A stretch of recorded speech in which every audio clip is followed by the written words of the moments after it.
북한의 이성권 조국평화통일위원회 위원장이 오늘 오후 3시 30분부터 판문점 연락 채널을 다시 개통하겠다고 밝힌 바 있는데요. 관련 내용에서 저희가 한국국가전략연구원 통일전략센터장인 문성무 박사와 함께 이야기 나눠보겠습니다. 어서 오십시오. 네, 안녕하십니까.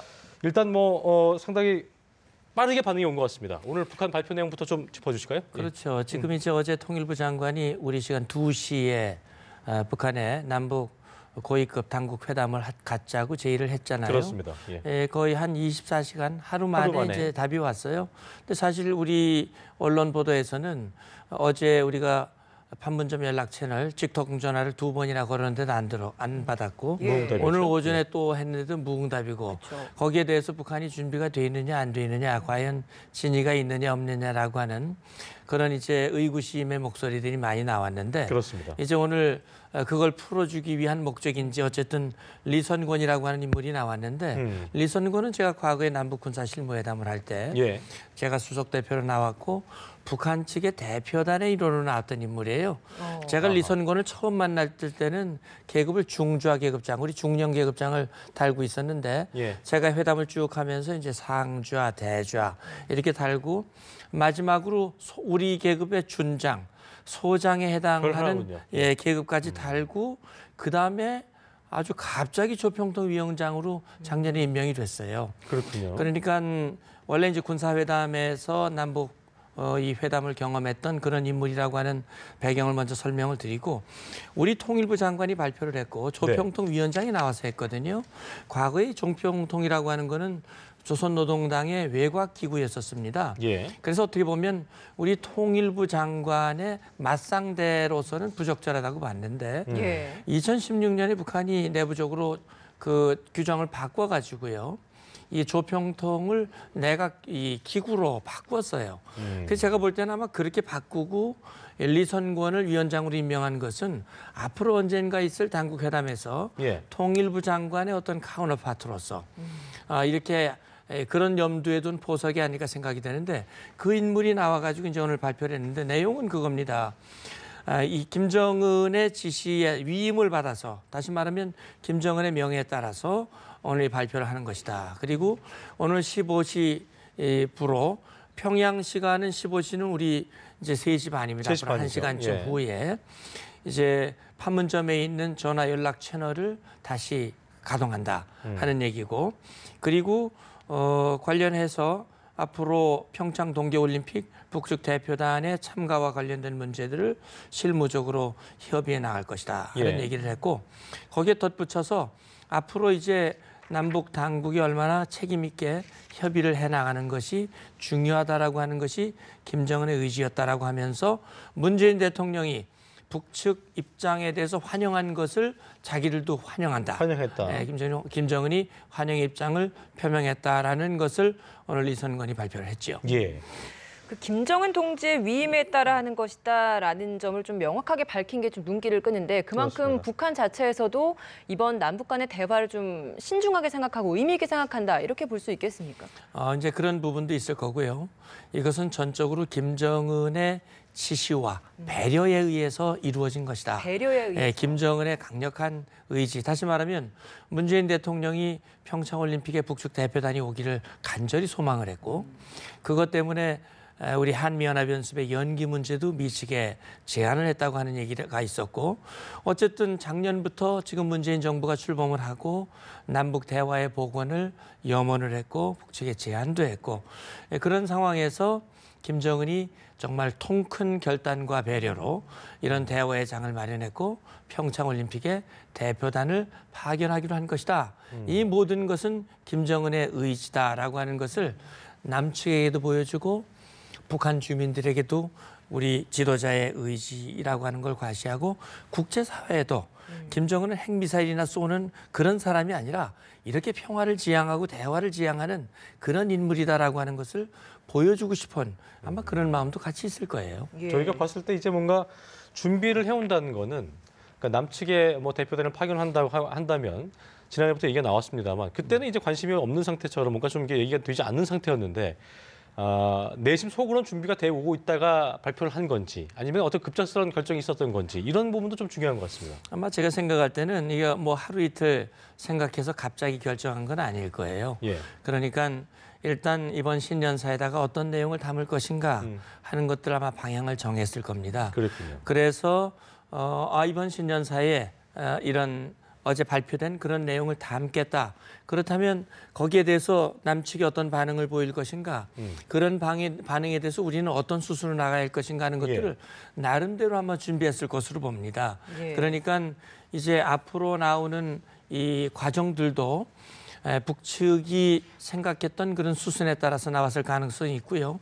지금 보면 이제 이 북측에서 조평통, 통일전선부, 그다음에 이제 체육지도위원회라든지 예. 이런 데서 실질적인 준비를 해 나가겠다라고 얘기를 했기 때문에 아마도 이제 어떤 형태로 대화가 열리는지 아직은 알 수는 없습니다. 그러니까 이제 대화 채널, 다시 말하면 직통 전화가 연결되면 북측이 아마 자기들의 입장을 담은 전화 통지문을 우리에게 보낼 가능성이 있어요. 그러니까 예. 북측이 먼저.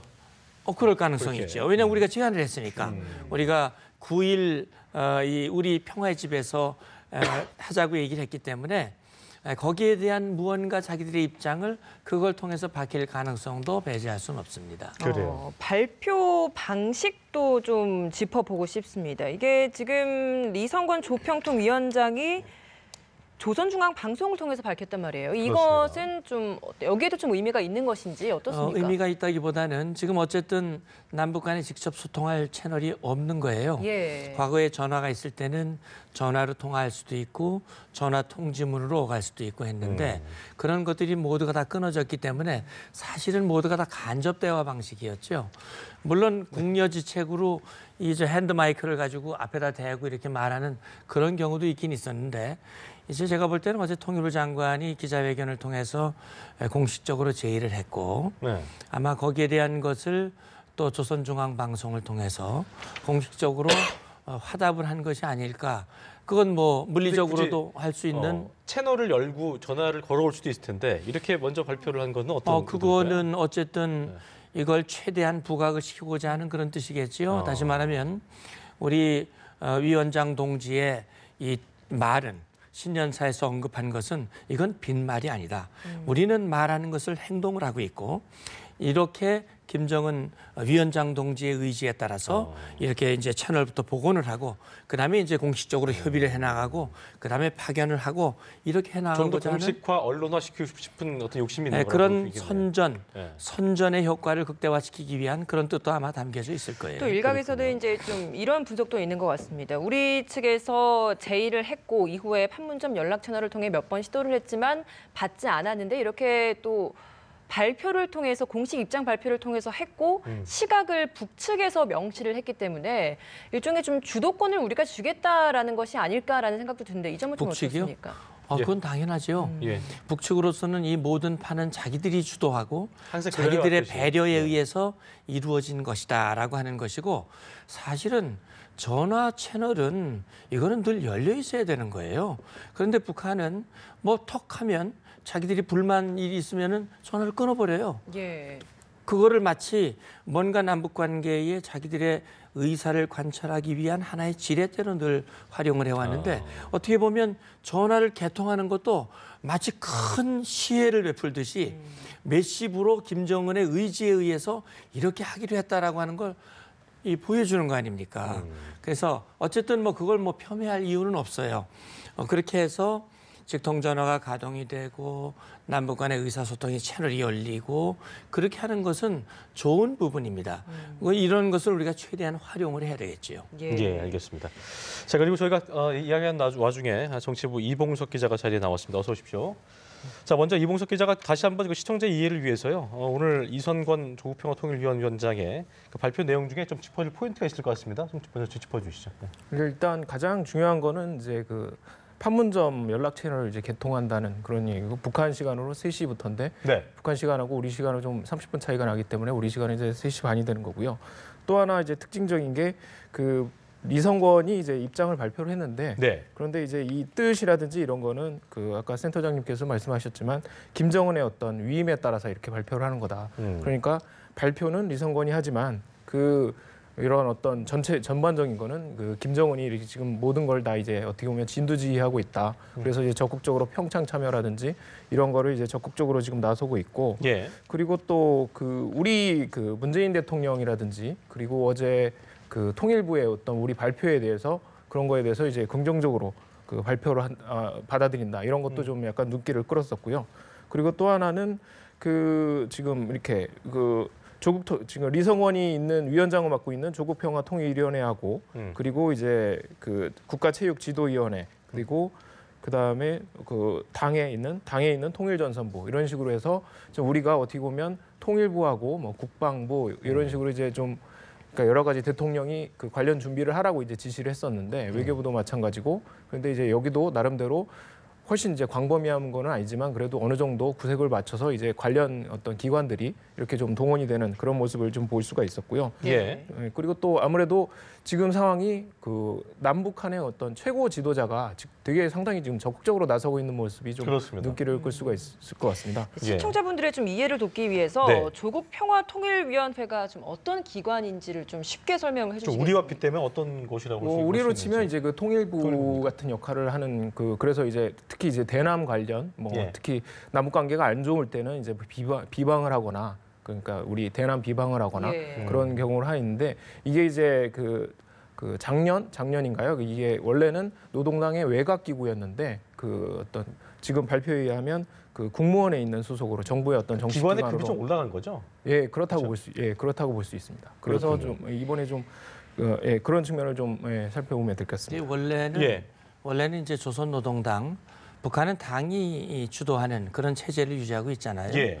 그러니까 조선노동당의 통일전선부라고 하는 것이 있는데, 통일전선부라고 하는 것이 북한의 대남, 대외 통일전선을 주도하는 그런 기관이란 말이죠. 예. 조평통은 그런 통전부의 지휘를 받아서 예. 대내외의 그런 입의 역할, 이 역할도 하고 여러 가지 실지 외곽에서 그런 예. 활동들을 해왔고, 우리 소 기자께서 말씀하신 대로 중요한 사안이 있을 때마다 조평통 대변인 성명이 나오고 그랬는데, 예. 사실 그동안 남북 회담을 할 때 대표의 격 때문에 굉장히 논란이 많았어요. 왜냐하면 북한에는 통일부라고 하는 것이 없기 때문에 통일부 장관에 대항할 사람이 누구냐라고 하는 것 때문에 회담이 2013년에 무산된 적도 있었죠.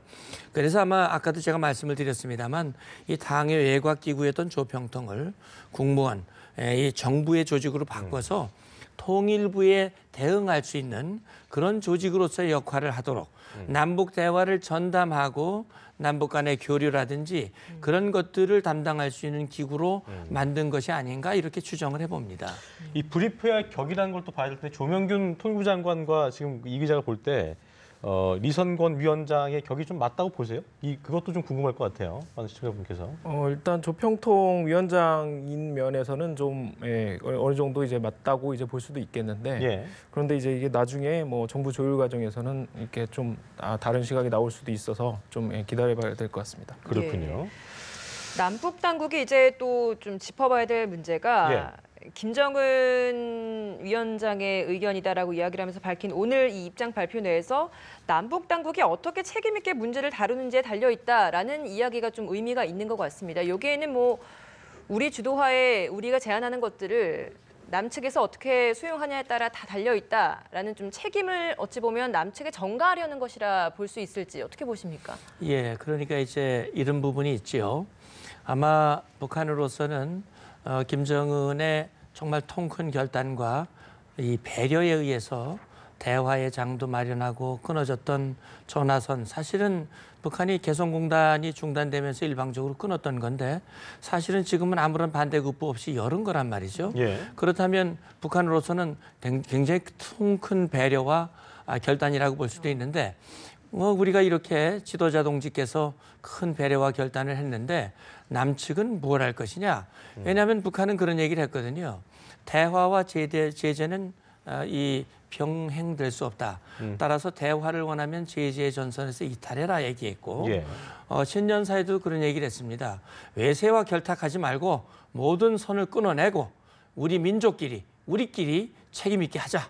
그러니까 오늘 리선관의 말에서도 보면 남과 북이 책임을 가지고 각각 그런 입장에서 해야지 외세 눈치 보고 외세에 의존하고 외세를 끌어들이고 이렇게 해서는 안 된다라고 하는 것을 애둘러서 말한 것인데 뭐 이 리선권의 말 한마디를 그렇게 확대 해석할 수는 없겠습니다만 예. 그러나 이제 중요한 것은 오늘 리선권의 발표는 이 연락 채널의 재가동에 관한 북측의 입장을 얘기한 것이고요. 네. 그다음에 연락 채널이 가동이 되고 당국 간 회담이 어떤 형태로도 이루어지고 그러면 그 회담에서 북한이 어떤 입장을 발표하고 남북이 어떻게 조율해 나가고 그 위에 어떻게 전개될 것인가 하는 그 과정에서 남측은 책임 있게 행동해라 예. 라고 하는 것을 미리 못을 박아두는, 다시 말하면 그렇게 하지 않으면 모든 책임은 남측에게 있다라고 하는 상징적인 표현일 수도 있습니다. 그렇군요. 이게 또 궁금한 게 그렇다면 이 판문점 연락 채널 개통이 일시적일 수 있지 않을까라는 우려도 있는데 그 가능성도 있습니까? 충분히 있죠. 또 그거는 다를 수 있다, 이거는. 북한은 뭐 지금은 저기 지도자 동지께서 열어라 그랬지만 남측이 영 책임 있는 행동을 하지 못하고 있구만. 끊으라오. 그러면 지도자 동지의 지시에 의해서 어허. 끊을 수 있는 거죠. 그러니까 이것이 지속되느냐 안 되느냐 하는 것은 김정은이 정말 본인이 자기 입으로 얘기했듯이 예. 평창 동계올림픽을 성공적으로 개최하는 것을 진심으로 원한다. 정말 진심이라면 끊는 일은 있으면 안 되겠죠. 예. 그러니까 금년 2018년을 남북관계를 변화시키는 사변적인 해로 만들자라고 본인이 얘기를 했으면 김정은이 책임 있는 행동을 해야 합니다. 다시 말하면 남북관계를 과거와 같이 남북관계를 개선하는 신용만 내는 것이 아니라 실질적으로 개선하기 위한 책임 있는 조치를 해야 되는 거지요. 그러니까 어제 그 보면은 결과적으로 그 조건으로 내건 게 이제 한미 어떤 군사훈련이라든가 이런 거에 대한 어떤 중단 내지 연기 정도 이런 것들에 대한 조건을 이제 걸어올 거란 얘기죠. 그러니까 아까 이제 뭐 좀 수가 틀리면 다시 채널을 닫을 수 있다고 했는데 채널이 연결돼서 처음에 이제 어떤 얘기를 주고받을 것인가, 뭐 평창 올림픽 얘기도 있겠고요. 여러 가지 얘기가 있을 텐데 어떤 얘기가 좀 이제 테이블에 올 거라 좀 예상하세요? 우선 기본적으로는 평창 올림픽이 눈앞에 있으니까 예. 올림픽의 북측 대표단이 참여할 것인가 말 것인가. 뭐 김정은 말대로 아무런 조건 없이 대표단을 보낸다면 거기에 플러스 알파로 응원단까지 보낸다면 아마 우리 정부로서는 환영할 만한 일일 수 있습니다. 그러나 그것을 무언가 이 고리로 해서 예. 다른 것, 방금 앵커께서 말씀하신 대로 한미연합연습이라든지 전략자산의 전개 문제라든지 그런 것들을 연계해서 우리에게 요구를 한다면 그거는 북한의 진위를 우리가 의심할 수밖에 없는 그렇죠. 것이죠. 그래서 아마 제가 생각할 땐 둘 중에 하나입니다. 그것을 연계할 가능성, 연계하지 않은 가능성이 있는데 지금 북측의 태도를 보면 연계하지 않을 가능성이 조금 더 많아 보여요. 일단 이번 평창 올림픽은 뭔가 김정은의 어떤 평화 이미지와 의지를 고조시키는 어떤 장으로 활용할 가능성이 저는 더 많다고 하는 생각이 들고요. 중요한 거는 그 다음 수순을 북측이 염두에 두고 그런 전략을 가지고 나올 가능성에도 우리 정부는 아마 대응을 해야 될 거예요. 예. 또 좀 짚어봐야 될 부분이 예. 문재인 대통령의 실무대책 수립 지시 등과 관련해서 김정은 위원장이 높이 평가하면서 환영의 뜻을 표했다라는 또 내용도 있었거든요. 또 네. 보면서 또 높이 평가하면서 환영의 뜻을 표했다. 또 김정은 위원장을 거명을 직접 하면서 문 대통령의 지시를 좀 긍정적으로 평가한 이 부분도 어찌 보면 앞으로 추후에 문재인 대통령과의 대화 가능성을 계속 열어둔 게 아니냐라는 판단도 있을 것 같은데 이 부분 좀 어떻게 보십니까? 거기까지 이렇게 너무 이제 너무 나간 건가요? 나가는 듯한 느낌이 드는데 이제 그것보다는 제가 생각할 때는 문재인 대통령이 김정은의 신년사를 환영을 했고 그것은 우리 이제 정부의 평화 또 대화 의지에 대한 북측의 화답이다라고 환영과 긍정 평가를 한 거거든요. 그러니까 김정은도 대통령과 대등한 위치에서 대통령의 그런 판단과 언급에 대해서 본인도 환영한다라고 얘기를 했고 그다음에 본인이 신년사를 통해서 언급했던 다시 말하면 남북관계 개선이라든지 평창올림픽의 성공 개최라든지 대표단의 파견이라든지 이후에 있을 여러 가지 과정에서 나도 진정성을 가지고 나오도록 하겠다라는 다시 말하면 우리 내부에서 여러 가지 의구심들이 많이 나오고 있잖아요. 그렇죠. 저건 남남 갈등, 한미 간의 저건 술수다, 이간 전략이다 이런 얘기가 막 나오는 거를 북측도 다 보고 있거든요. 그거 아니다라고 하는 것을 보여주고 싶은 그런 마음이 있을 것 같은데 저는 그것만 가지고 김정은의 진정성이 확인되는 건 아니라고 봐요. 좀 더 지켜봐야 예. 된다. 앞으로의 행동이 그걸 입증해 줄 수 있느냐 없느냐를 볼 수 있겠지요. 자, 이 기자, 그 리성건 위원장이 오늘 발표 내용 중에 중요하게 어제 저희가 이제 조명균 그 장관이 얘기했던 9일 고위급 회담, 예. 요거에 대한 수락 뭐 여부 이런 얘기는 없었네요. 이 부분은 어떻게 저희가 좀 해석해야 될까요? 일단은 일단 채널이 지금 완전히 닫혀 있는 상황이기 때문에 이런 식으로 이제 채널부터 열고 그리고 열고. 이제 그다음에 이제 제일 시급한 문제가 아무래도 우리도 그렇고 북한 측도 그렇고 예. 지금 많이 나오는 얘기가 평창 올림픽의 어떤 북한의 참가 문제이기 때문에 음. 요거를 이제 논의를 하면서 글쎄 그런 가능성도 좀 열어봐야 되지 않을까 생각합니다. 이렇게 일단 그동안에 이제 2년 가까이 완전히 그냥 소통이 단절돼 있는 상황이기 때문에 예. 이걸 평창을 매개로 해서 앞으로 이제 좀 더 다른 분야까지 지금 논의가 될 수 있는 예. 그런 가능성도 있지 않을까 하는 좀 기대는 좀 그냥 가지고 있는 게 그래도 낫지 않을까라는 그런 생각이 듭니다. 그렇습니다. 이제 뭐 연락 채널이 재개되는 건 북한이 공표한 대로 약 이제 한 48분 뒤에는 이 채널이 개통이 될 텐데요.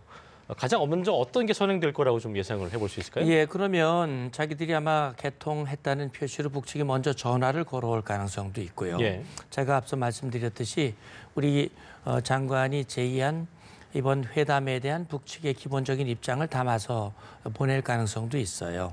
그러니까 바로 고위급 회담으로 갈지 아니면 뭔가 실무적인 그런 협의를 하자고 얘기를 할지 아니면 우리는 장소를 평화의 집에서 하자고 얘기를 했는데 예. 북측은 장소를 자기들이 편한 장소로 또 조정을 해서 제의를 할지 그리고 이 서로 협의해야 할 그 내용 그런 것들을 놓고 어쨌든 북측은 자기들이 이 연락 채널을 개통하기로 한 만큼 그것이 개통됐다고 하는 것을 분명히 보여주기 위한 뭔가 조치를 할 것이라고 저는 생각이 됩니다. 예. 이제 북한이 우리의 제안에 대한 대답을 해왔고 예. 결국 이제 다시 판문점 대화 채널을 개통을 하겠다, 연락 채널을 개통하겠다라고 이야기를 했습니다. 판문점 연락 채널 이외에도 공식 대화 채널이 좀 연락 채널이 또 어떤 것들이 있습니까? 그러니까 이제 전화 채널이 그동안 가동됐던 게 두 군데예요. 예, 예. 판문점이 있고 하나는 이제 개성공단으로 들어가는 우리 남북 출입 연락 사무소에 이게 이제 군통신선이라고 우리 통상 얘기를 했지요. 과거에 이제 제가 남북 군사실무 회담을 하면서 비무장지대를 열고 철도와 도로를 연결하는 그런 문제를 남북 간에 오랫동안 협의를 해왔고요. 그때 철도 도로를 연결하면서 군 당국 간의 연락 채널을 그때 구축을 했는데 그때 이제 직통선, 팩스, 예비선 그래서 3회선을 그때 구축을 했고 그다음에 2004년에 서해 충돌 방지를 위해서 통신연락소 그래가지고 그때 직통, 전화, 팩스, 예비 그래서 6개 회선을 그때 군통신선으로 가동을 했었어요. 예. 근데 이제 그 중에 3회선을 개성공단 가동하기 전까지 가동을 하다가 이제 개성공단의 중단과 함께 그것도 이제 중단이 됐었지요. 그랬군요. 지금 이렇게 북한과 남한 우리 정부 간에 다시 대화 가능성이 굉장히 많이 열려 있는 상황이고 이렇다 보니 좀 자연스럽게 그럼 앞으로 좀 단기적으로는 도발이 없지 않을까라는 생각을 좀 할 수밖에 없게 되는데 또 지난번의 경우를 좀 예를 들어 본다면 신년사에서 평화적인 이야기를 굉장히 많이 해놓고 얼마 지나지 않아서 또 도발을 했단 말이에요. 그럼요. 이번에도 또 신년사에서 이런 이야기가 나왔고 대화 가능성이 많이 거론되고 있지만 추가적인 도발 가능성은 또 있을지 어떻게 보십니까? 그건 배제할 수 없어요. 왜 그러냐면 아마 우리 시청자 여러분께서들도 아마 기억하실지 모르겠는데 2014년에 인천에서 아시안 게임이 있었거든요. 예. 아시안 게임 폐막 당일날 북한에 3인방이 내려왔어요. 김정은이 전용기를 내줘가지고 그때 당시에 황병서와 최령해와 지금 죽은 김양건 3인방이 내려와가지고 그때 황병서가 군복을 입고 내려와서 한 얘기가 있습니다. 남북관계 대통로를 열어갑시다. 이런 얘기를 했고 예. 남측이 원하는 시기와 장소에서 고위급 회담을 엽시다. 그런 얘기를 하고 돌아가서 며칠 되지 않아서 서해 NLL을 침범하고 네. 충돌이 일어났어요.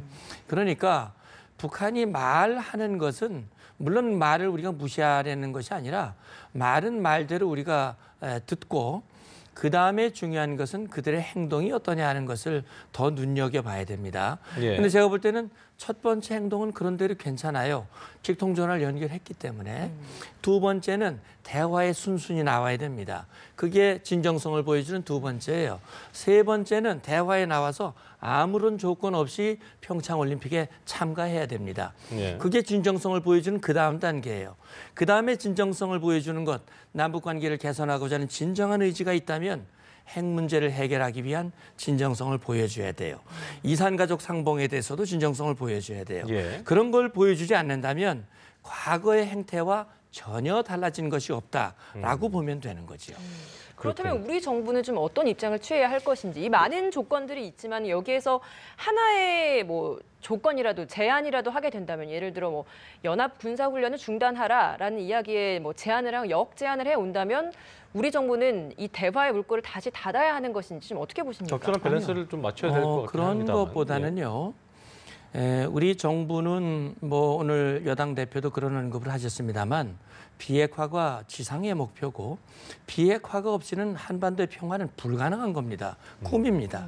그렇기 때문에 남북 대화를 통해서 핵 문제 해결에 이 지름길로 만들겠다는 거 아닙니까? 그러면 남북 대화를 열어서 북측이 요구하는 부당한 조치에 대해서는 단호하게 얘기를 해야 됩니다. 그러니까 평창 동계올림픽은 글자 그대로 스포츠의 제전이거든요. 정치적인 그런 행사가 아니란 말이죠. 그렇다면 평창올림픽에 북측 대표단이 오는 건 글자 그대로 스포츠맨십으로 오는 겁니다. 사실 참가시켜주는 것만 해도 큰 배려지요. 다른 나라들은 피 눈물 나는 훈련을 통해서 들어오는 거를 와일드 카드라든지 배려로 참가시켜주는 것만 해도 예. 대단한 배려거든요. 그런데 그걸 가지고 무슨 반대급부를 요구한다는 건 말이 안 되는 거거든요. 예. 그렇기 때문에 그 부분에 대해서는 이 정치 군사적인 문제와 평창올림픽을 연계시키는 것은 일체할 수 없도록 명확하게 선을 그어 나가는 것이 우리 정부가 가져야 할 입장이고 그래요. 한미 간의 긴밀한 조율을 통해서 북한이 한미를 균열시키기 위한 그 어떤 부당한 제안을 하더라도 확고한 입장을 보인다면 북한으로서는 이걸 가지고 뭔가 불순한 것을 하기는 어렵겠다라고 하는 생각을 갖도록 만들어주는 것이 필요합니다. 자, 이 기자, 뭐 통일부도 이제 우리 정부도 그렇고 어떤 입장을 발표할 것으로 보이는데 어떤 내용 좀 담길 거라고 좀 예상해 볼 수 있을까요, 저희가요? 예. 그때 방금 전이라 청와대하고 이제 통일부가 이제 환영한다는 그런 입장을 내놨고, 예.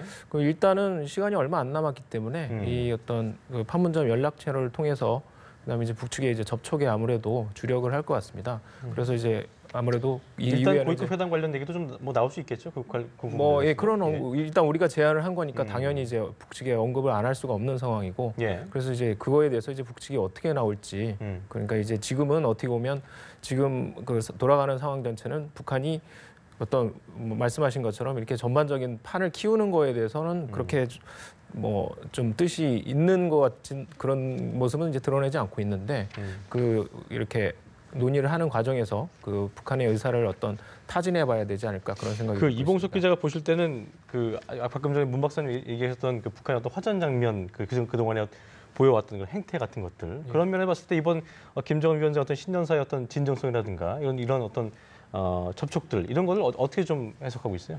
일단 그 최근에 그 뭐 미사일 발사라든지 아니면 예. 인공위성 발사 이런 얘기가 나오고 있는데 제가 좀 약간 우려스러운 부분이 뭐냐면 예. 미사일 발사라든지 이런 건 국제사회가 이제 모두 다 이제 어떻게 보면 도발이라고 이제 규정을 그렇죠. 하고 있고 그리고 또 유엔 안보리 결의 위반이기도 하고 그런데 예. 북한은 이제 그렇게 주장하지 않고 있거든요. 그래서 그 북한의 어떤 미사일 발사라든지 이런 거는 어떤 자위권적인 조치에 의해서 본인들이 뭐 미국의 핵 위협을 막기 위해서 본인들이 무기를 개발한다 이런 식으로 주장, 그러니까 북한 자체는 우리는 우리나라를 포함해서 모두가 이제 도발이라고 규정을 하고 있는데 해석이 좀 북한은 다른 거죠. 예, 그렇게 받아들이지 그렇죠. 않고 있기 때문에 예. 좀 평창 올림픽 기간에는 물론 좀 조심할 수도 있긴 하겠지만 그 전에 지금 이런 보도가 나오는 거 봐서 약간 좀 우려가 된다라는 그런 생각이 들고 또 작년에 11월 29일 날 화성 15형 발사하기 전에도 그렇죠. 한 일주일 전이나 이때서부터 뭔가 좀 그런 조짐이 보인다라는 보도가 나왔었거든요. 그런 부분이 약간 좀 우려스러운 부분이라고 할 수 있겠습니다. 그렇습니다. 예. 그럼 미국은 과연 지금 이런 남북 간의 대화 흐름을 좀 어떻게 보고 있을지 예. 궁금합니다. 미국은 어떤 반응을 보일 것이라 보십니까? 미국의 입장은 분명합니다. 그러니까 이 김정은 트럼프 대통령도 트윗을 통해서 자기 입장을 얘기를 했지요. 네.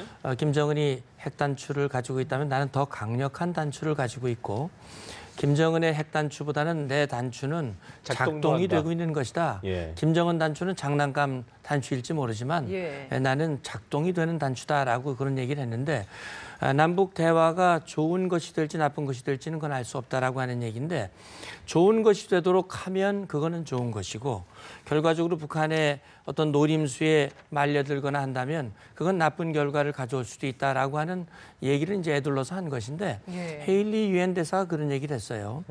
북한이 누구와 대화를 하든 비핵화를 전제로 한 비핵화의 대화가 아니라면 그 인정하지 않겠다. 그건 뭐냐면 북한의 진정성을 인정할 수 없다라는 얘기거든요. 그러니까 미국의 목표는 분명하죠. 북한의 비핵화입니다. 그리고 비핵화를 위해서는 지금은 북한이 스스로 비핵화를 하지 않겠다고 얘기를 했고 오히려 신년사를 통해서 미국 본토를 타격할 수 있다고 그랬고 핵미사일을 핵탄두를 더 많이 만들어내고 더 강력한 역량을 갖춰야 된다라고 얘기를 했기 때문에 미국이 원하는 건 완전히 반대란 말이죠. 그렇죠. 미국에는 완전히 반대 얘기를 하고 남측에는 화해 제스처를 내밀었고 그게 굉장히 이중적인 거거든요. 그러면 남측에 화해 제스처를 내밀었는데 그러면 화해 제스처를 내밀어서 남북 대화를 하면 남북 관계가 발전하고 한반도의 평화가 오느냐? 아니거든요.